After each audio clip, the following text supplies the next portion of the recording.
함께 예배하는 모든 분들 가운데 이 말씀의 축복이 함께 하시기를 주님의 이름으로 축원합니다. 시편 우리가 읽고 있는 이 98편은 시편 95편부터 100편까지 하나님을 찬양하는 시 중에 한 편입니다. 이 98편을 보시면 표제어가 시 이렇게 써져 있는 것을 보게 되어집니다. 굉장히 뜬금없는 표제어가 아닌가 생각이 되어집니다. 왜냐하면 이 시편 전체가 소설이 아니고 혹은 산문이 아니라 시입니다.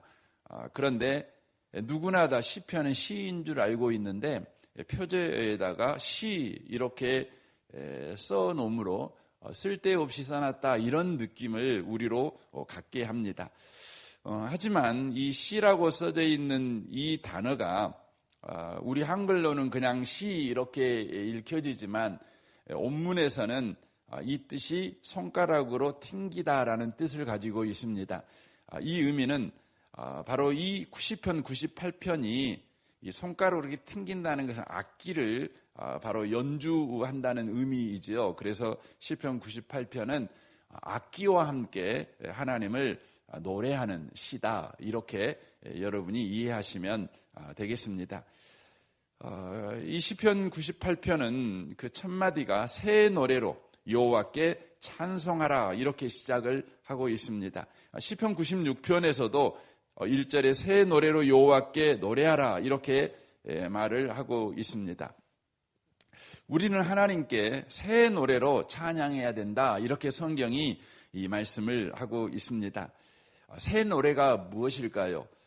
새로 작사 작곡한 노래를 불러야 된다 이런 의미일까요? 그런 의미가 전혀 없는 건 아닐 것입니다. 새로운 노래로 작사 작곡한 노래를 불러야 되겠지요. 하지만 이 본문에서 말씀하고 있는 새 노래라고 하는 의미는 새로운 작사 작곡을 해서 매 예배 때마다 매 순간순간마다 불러라 그런 의미의 말이 아닙니다.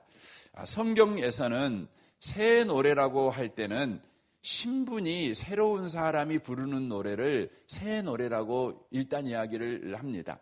그래서 계시록 14장 3절에 보면 그들이 보좌 앞과 내 생물 장로들 앞에서 새 노래를 부르니 땅에서 속량함을 받은 14만 4천 밖에는 능히 이 노래를 배울 자가 없더라라고 되어 있습니다. 그러니까 지금 하늘나라에서 이제 예수님 재림하신 이후에 이제 벌어지는 사건을 말씀하고 있는데 새 노래를 부릅니다. 여기에 14만 4천은 신구약의 모든 구원받은 하나님의 백성들을 통칭하고 있는 바로 숫자입니다. 저와 여러분도 포함되어 있는 바로 숫자가 되는 것이죠. 그런데 이 새 노래를 바로 구원받은 하나님의 백성들만 배울 수 있다, 부를 수 있다. 성경이 이야기를 합니다. 4절 보십시오. 이 사람들은 여자와 더불어 더럽히지 아니하고 순결한 자라 어린 양이 어디로 인도하든 따라가는 자며 사람 가운데서 속량함을 받아 처음 익은 열매로 하나님과 어린 양에게 속한 자들이니 그 입에 거짓말이 없고 흠이 없는 자들이더라라고 기록하고 있습니다. 새 노래 누구만 부를 수 있느냐? 음악적 소양이 있는 사람들만 부를 수 있는 노래가 아니라 구원받은 하나님의 백성만 부르는 노래, 그 노래를 성경에서는 새 노래라고 이야기를 하고 있습니다. 고린도후서 5장 17절에 그렇게 말씀하죠. 누구든지 그리스도 안에 있으면 새로운 피조물이라. 바로 새로운 피조물 된 사람들이 부르는 노래가 바로 새 노래라는 의미입니다. 그러므로 새 노래로 여호와께 찬송하라 이 말은 구원받은 하나님의 백성들, 예수 피공로로 인하여 새로운 피조물 된 새 사람이 된 너희들아, 너희들의 입을 벌려 하나님을 노래하라 이 말이 되는 것입니다. 저는 이 아침에 오신 복 있는 분들이 예수 피공로로 인하여 새로운 피조물 된 새 사람이라는 것을 저와 여러분이 기억하시고요. 여러분이 부르는 모든 노래가 새 노래임을 꼭 기억하셨으면 좋겠습니다. 그래서 여러분 오늘 하나님이 저와 여러분의 노래를 오늘 또 지루하게 안 들으십니다. 매번 우리 18번 있잖아요. 그래서 우리 맨 그 노래 부르면 너 또 18번이냐? 이렇게 면박을 주는 경우가 있는데, 하나님은 우리의 노래를 절대 식상하게 듣지 않으십니다. 항상 즐겁게, 항상 새 노래로, 신선한 노래로, 처음 들어본 노래같이 하나님께서 우리들의 노래를 들으신다는 걸 여러분과 제가 즐거워해야 합니다. 그래서 여러분, 우리가 주일날 예배를 드리잖아요. 예배를 드릴 때 하나님이 우리 예배 받으실까? 이런 그 걱정이 우리 가운데 있지 않습니까? 그래서 우리가 이것저것 하나님이 받으실 만한 예배에 대한 고민을 가지고 준비하고 예배하는데, 저와 여러분이 먼저 안심하셔야 되는 것은 예수 믿어서 그리스도인이 된 모든 사람들이 드리는 예배를 우리 하나님은요 항상 흠양하십니다. 새 노래로 받으십니다. 그러므로 여러분, 예수 피공로 의지해서 우리는 언제나 담대하게 주님 앞에 나아가 주님께 우리가 목청 다하여 노래할 수 있다는 것입니다. 걱정하지 마십시오. 여러분과 저의 예배를 우리 주님은 매번 즐거워하십니다. 그래서 성경에 그러잖아요. 주님 앞에 우리가 나아갈 때 주님이 기쁨을 이기지 못한다고요. 왜요? 예수님 때문에 새 사람 된 저와 여러분이 바로 부르는 노래, 하는 예배이기 때문에 그렇다는 것입니다. 더 나아가 이 새 노래라고 하는 것은 어떤 의미를 가지고 있냐면, 새로운 마음을 가지고 부르는 노래가 새 노래입니다. 우리가 매번 경험하지 않습니까? 여러분과 저의 마음 상태에 따라서 이전에도 늘 불렀던 헌 노래잖아요. 흘러간 노래잖아요. 그런데 가을이 오니까, 낙엽 떨어지니까 옛날에 불렀던 노래를 부르는데 새로운 노래 같아요. 여러분 그렇지 않으신가요? 너무 좋아요. 흘러간 노래인데 내 마음이 달라졌어요. 그래서 부르는 노래죠. 여러분과 저의 마음이 언제 달라집니까? 성령이 충만할 때입니다. 그래서 성경 에베소서에서 보면 성령이 충만한 사람들한테 노래 부르라고 요청합니다. 왜입니까? 성령이 충만한 사람들은 새 마음을 가진 사람들입니다. 새 마음을 가진 사람이 부르는 노래가 여러분 새 노래인 것입니다. 저는 이 아침에 오신 복 있는 분들이 오늘도 성령 충만을 구하십시오. 성령 충만하여 여러분 노래하십시오. 그러면 여러분과 제가 늘 불렀던 찬송 자체가 전혀 새로운 은혜로 여러분의 마음에서 요동치게 될 것이고 입술에서 그것이 고백되어지게 될 것입니다. 여러분이 찬송하다가 그냥 새 은혜를 받는 거죠. 새 노래 부르는 것이고 새 은혜를 받지요. 그래서 우리가 운전하면서 가다가 혼자 갑자기 막 부흥회를 할 때도 있지 않습니까? 새 노래를 막 부르는 것이죠. 왜 이렇게 은혜가 되는지, 왜 이렇게 찬송이 좋은지 그렇습니다. 세 번째, 우리가 새 노래를 언제 부릅니까? 하나님의 은혜를 우리가 받았을 때입니다. 새로운 하나님에 대한 경험이 우리 가운데 일어난 것입니다. 그래서 오늘 1절에 이렇게 되어 있습니다. 새 노래로 여호와께 찬송하라. 그는 기이한 일을 행하사 그의 오른손과 거룩한 팔로 자기를 위하여 구원을 베푸셨음이니라 라고 말씀합니다. 여기에 기이한 일이라고 되어 있죠. 기이한 일이라는 것은 인간의 능력 밖의 일을 이야기합니다. 또 인간이 생각하지 못했던 일이 바로 기이한 일입니다. 우리 하나님께서 저와 여러분의 인생 속에서 우리의 능력 밖의 일을 행하시고 우리가 생각하도 못한 일들을 우리의 삶 가운데 행하셔서 저와 여러분이 그 하나님의 일하심을 경험하게 될 때 우리가 노래를 부릅니다. 이전에 불렀던 노래이지만 주님을 경험한 이후에, 주의 은혜를 누리고 난 이후에, 주의 기이한 일을 보고 난 이후에 부르는 노래는 이전 같지 않지요. 흘러간 노래가 아니죠. 새 노래죠. 그렇습니다.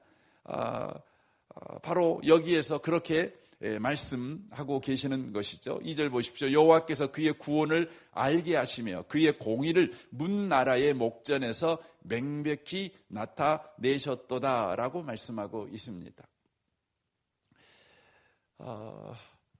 저도 그 노래를 잘 못하지만 하나님을 경험한 이후에 그 참 많은 찬양을 했던 것 같습니다. 찬양이 그냥 나오는 것이죠. 그냥 불러지는 것이죠. 참 그 은혜입니다. 하나님은 오늘도 저와 여러분이 우리와 함께 하시며 우리 가운데 일하시는 그 하나님을 경험해서 새 노래를 부르는 하나님의 백성으로 살아가기를 원하십니다. 그러므로 오늘도 저와 여러분이 소원해야 됩니다. 하나님, 내가 늘 부르는 노래가 오늘 내가 하나님을 경험함으로 새 노래가 되게 하여 주옵소서. 그 노래를 이전에는 그냥 의무적으로 혹은 종교적으로 불렀다면 이제는 그 노래가 나의 신앙 고백이 되게 하여 주십시오. 그 노래가 진리를 선포하는 하나님이 지금 어떤 일을 하고 있는지를 내 눈에 보고 선포하는 자 같이 선포하는 자 되게 하십시오. 그래서 여러분 가장 강력한 전도 메시지가 뭡니까? 여러분 찬양하는 것입니다. 찬양하는 것입니다. 노래를 잘 부르는 찬양을 의미하는 것이 아니라 하나님을 향한 바로 참된 신앙 고백. 그렇죠. 그래서 우리는 사도행전 16장에서 빌립보 감옥에 갇혔던 바울과 실라, 혼절할 만큼 얻어 터져서 몸이 만신창이가 돼버린 바울과 실라가 그 감옥, 그 차디찬 감옥에서 정신이 들었지 않습니까? 들어가지고 그들이 기도하지 않습니까? 기도합니다. 처음에는 억울해서 기도했는가도 모르겠어요. 억장이 무너져서 하나님 이게 뭡니까? 왜 그러십니까? 우리가 뭐 잘못했습니까? 바로 분해서 기도를 시작했는지도 모르겠습니다. 그런데 기도를 하다가 하나님께서 그의 마음을 만져주시는 것이죠. 얻어 터졌는데 거기에 하나님의 은혜가 있었다는 겁니다. 하나님의 일하심이 있었다는 것이죠. 그러니까 원망하는 기도를 하다가 분해서 기도를 하다가 속상해서 기도하다가 하나님에게 그냥 시비 거는 기도를 하다가 하나님께서 자신에게 일어난 일 가운데 행하신 일들에 대해서 하나님의 바로 마음을 알게 되는 것이죠. 하나님의 답을 듣게 되는 것이죠. 그러니까 찬양으로 바뀌는 겁니다. 찬양으로 바뀌는 것입니다. 그래서 기도와 찬송 그렇게 돼 있죠. 그 과서 사이에 바뀌는 일이 벌어지는 것이죠. 찬양하는 것입니다. 하나님을 찬양하는 것입니다. 아마 감옥 안에서는 기도할 때 중얼중얼 통성기도 했겠습니까? 그냥 중얼중얼 기도했겠죠. 그런데 그 하나님의 일하심을 알게 될 때 그들은 찬양하게 됩니다. 큰 소리로 찬양하지 않았겠죠. 밤에 사람들이 자고 있는데 본인 은혜 받았다고 막 그렇게 할 수는 없는 거 아니겠습니까? 아마 조용한 소리로 찬양을 했을 것입니다. 하지만 깊은 밤에 깊은 감옥에서 그것도 지하에서 노래하니 그 노래가 감추어질 수가 없는 것이죠. 그러니까 거기에 있는 죄수들이 다 듣게 되는 것이죠. 듣게 되는 것이죠. 무슨 일이 벌어집니까? 그들이 예수 믿습니다. 왜 예수 믿었다는 걸 알 수가 있습니까? 감옥문이 열렸는데 탈옥을 한 명도 안 합니다. 우리는 바울과 실라가 탈옥 안 한 것만 생각을 합니다. 그런데요, 바울과 실라가 탈옥 안 하는 것은 우리가 그럴 수도 있다고 생각할 수 있지 않습니까? 금방 감옥에 들어왔으니까. 그런데 10년 이상 감옥에 갇혀 있는 사람도 있지 않겠어요? 내일이면 사형당할 사람도 그곳에 있지 않겠습니까? 감옥문이 열리면 어떻게 해야 되겠어요? 살아야지요. 도망가야지요. 기회가 왔는데 어느 바보 천치가 가만히 있겠습니까? 내일 죽는데 나 죽이시오 하고 그곳에 가만히 있을 사람이 어디가 있겠습니까? 그런데 그 죄수들이 한 명도 도망을 안 갔습니다. 무엇을 의미하는 것입니까?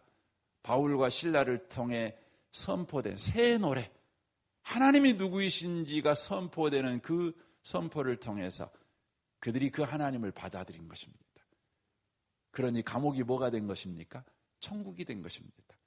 주님이 우리와 함께 하시면 그 어디나 천국 아닙니까? 그러니 도망갈 필요가 없는 것이죠. 자유를 찾아서 나갈 필요가 없는 것이죠. 하나님이 함께하니, 진리가 우리와 함께하니 그곳에 참된 자유가 있는 것이죠. 이 아침에 오신 복 있는 성도 여러분, 오늘 또 주님 우리 가운데 일하십니다. 역사하십니다. 오늘 또 주님을 경험하는 한 날이 될 것입니다. 주님 언제 일하실 겁니까? 하고 여러분과 저에게는 늘 그런 질문이 있지만 주님은 언제나 말합니다. 지금 내가 일하고 있어.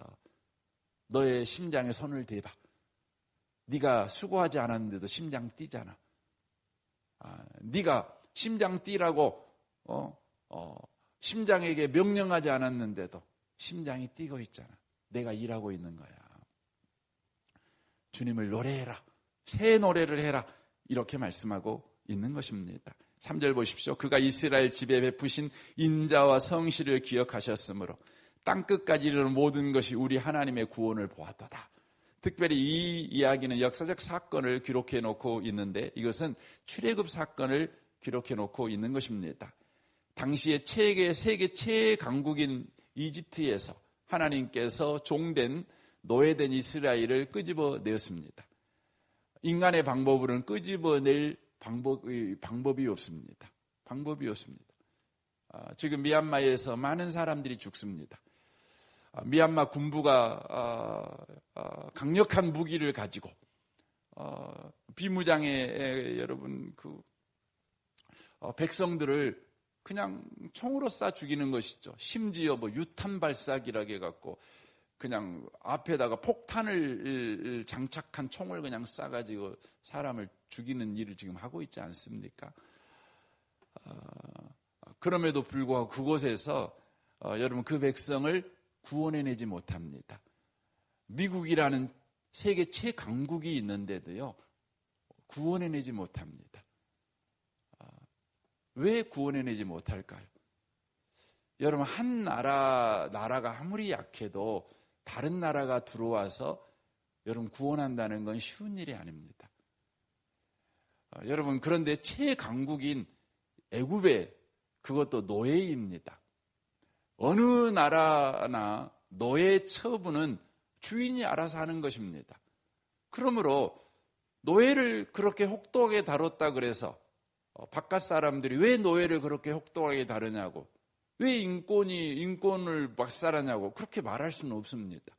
그러므로 세상은 이스라엘에 대해서 관심이 없어요. 그런데 오직 이스라엘에 대해 관심을 가지신 분이 계시죠. 누구십니까? 하나님이십니다.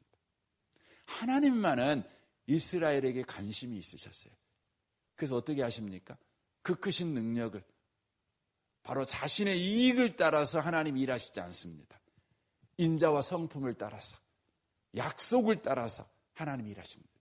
여러분 생각을 해보세요. 여러분과 제가 이스라엘하고 애굽하고 있다면 여러분이 누구를 도와주고 싶으세요? 약한 사람 도와주죠. 그것은 우리가 그냥 하는 말이고 실제 우리는 누구를 돕냐면 우리에게 도움되는 사람을 돕습니다. 우리에게 도움이 되는 사람을 돕는 겁니다. 그러면 여러분 이 이스라엘하고 이집트하고 우리에게 누가 더 도움이 될까요? 두말할 것도 없습니다. 이집트가 도움이 돼요. 도움이 되는 겁니다. 이집트가 도움이 되는 겁니다. 여러분 미얀마에 쉽게 못 들어가는 이유가 뭡니까? 군부가 미국이나 소련에 도움이 돼서 그래요. 백성이 도움이 된다면 두말할 것 없이 쳐들어갑니다. 구해냅니다. 여러분 하나님이 이스라엘을 구원해낸 것을 여러분 생각해 보면 너무나 놀라운 거예요. 하나님의 입장에 생각하면 여러분 이집트가 도움이 되지 이 역사 속에서 아주 미약한 가장 이 세상에서 볼품없는 민족을 구원해가고 뭔 덕을 보겠습니까? 근데 하나님은요 인자와 긍휼을 쫓아서 약속을 쫓아서 행하십니다. 하나님이 손해보죠. 그럼에도 불구하고 하나님의 인자와 긍휼을 쫓아서 일하심으로 바로 이스라엘을 구원하신 것입니다. 저와 여러분이 왜 구원받았을까요? 하나님에게 도움되니까요? 아니지요. 세상에 하나님에게 도움되는 사람 정말 많습니다. 살다 보니까 정말 똑똑하고 잘난 사람이 너무너무 많습니다. 능력 있는 사람이 너무너무 많습니다. 저도 한때 우리 동네에서 한 30가구 사는 동네에서 그래도 똑똑하다는 소리 들었는데 초등학교 가봤더니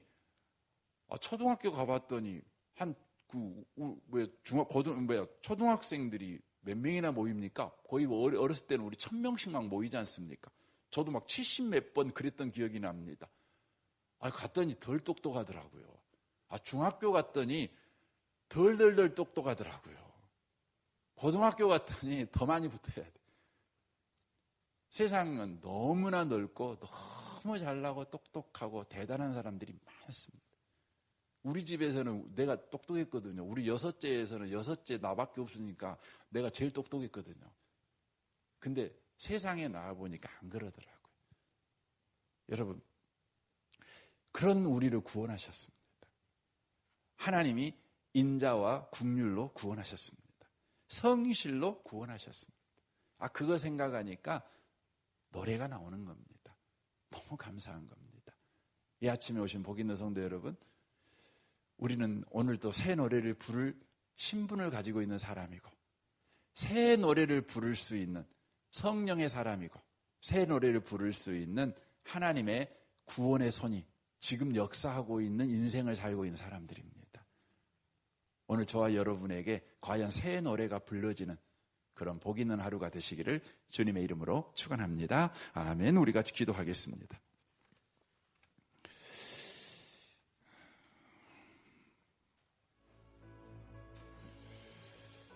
이 아침에 우리가 같이 말씀을 생각하면서 기도하시면 좋겠습니다. 이 아침에 먼저 여러분과 제가 하나님이 우리에게 베푸신 은혜를 좀 깊이 생각하며 그 은혜에 감사하며 그 은혜가 과연 그렇습니다.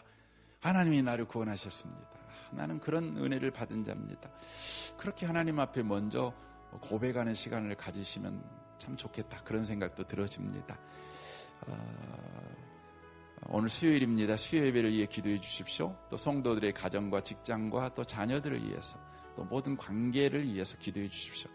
우리 미래 세대 청소년부를 위해 기도해 주십시오. 특별히 우리 김영택 전사님의 성령 충만을 위해 기도해 주십시오.